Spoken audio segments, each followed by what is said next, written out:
Operation সিঁদুর নিয়ে সংসদে মিথ্যাচারের অভিযোগ, প্রথমবার বিপাকে দেশের প্রতিরক্ষা মন্ত্রী। প্রতিরক্ষা মন্ত্রী রাজনাথের বিরুদ্ধে স্বাধিকার ভঙ্গের নোটিশ বিরোধী কংগ্রেসের।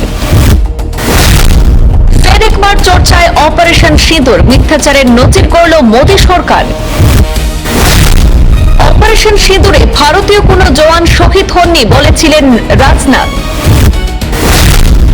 এখন নাম প্রকাশ করা হয়েছে 6 শহীদ জওয়ানের। লোকসভায় দাঁড়িয়ে প্রতিরক্ষা মন্ত্রী রাজনাথ সিং এর দেওয়া এমন মিথ্যা বক্তব্যের বিরুদ্ধে এবার সুর চড়ালেন বিরোধীরা। বীরাঙ্গনাদের বীরত্বের কথা দেশবাসীকে না জানানো গোটা সশস্ত্র বাহিনীর প্রতি অপমানের শামিল, দাবি কংগ্রেসের। গত বছর জম্মু কাশ্মীরের পহেলগাঁও জঙ্গি হামলায় জবাবে ভারতীয় সশস্ত্র বাহিনীর অপারেশন সিঁদুর নিয়ে এবার উত্তপ্ত জাতীয় রাজনীতি।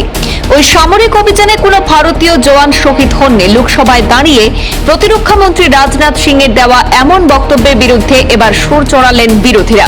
প্রতিরক্ষা মন্ত্রীর বিরুদ্ধে সংসদে মিথ্যা তথ্য দিয়ে বিভ্রান্ত করার অভিযোগে সরাসরি প্রিভিলেজ মোশনের নোটিশ দিলেন প্রবীণ কংগ্রেস নেতা তথা পাবলিক অ্যাকাউন্টস কমিটির চেয়ারম্যান কে.সি. বেণুগোপাল। মঙ্গলবার লোকসভার স্পিকার ওম বিড়লার কাছে পাঠানো এক চিঠিতে বেণুগোপাল লোকসভার কার্যবিধির 223 নম্বর ধারা অনুযায়ী রাজনাথ সিং এর বিরুদ্ধে স্বাধিকার ভঙ্গের ব্যবস্থা নেওয়ার দাবি জানিয়েছেন। কংগ্রেস নেতার দাবি, গত বছর 28 জুলাই লোকসভায় পহেলগাঁও জঙ্গি হামলা এবং তার পাল্টা হিসাবে শুরু হওয়া অপারেশন সিঁদুর নিয়ে আলোচনার সময় প্রতিরক্ষা মন্ত্রী রাজনাথ সিং বলেছিলেন, এই অভিযানে ভারতীয় বাহিনীর কোনো ক্ষতি হয়নি বা কেউ শহীদ হননি।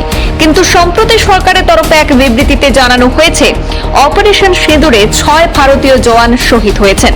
স্পিকারকে দেওয়া চিঠিতে বেণুগোপাল লিখেছেন, প্রতিরক্ষা মন্ত্রী সংসদে দাঁড়িয়ে বলেছিলেন অপারেশন সিঁদুরে কোনো জওয়ান নাকি শহীদ হননি, যা সম্পূর্ণ ভুল এবং বিভ্রান্তিকর ছিল।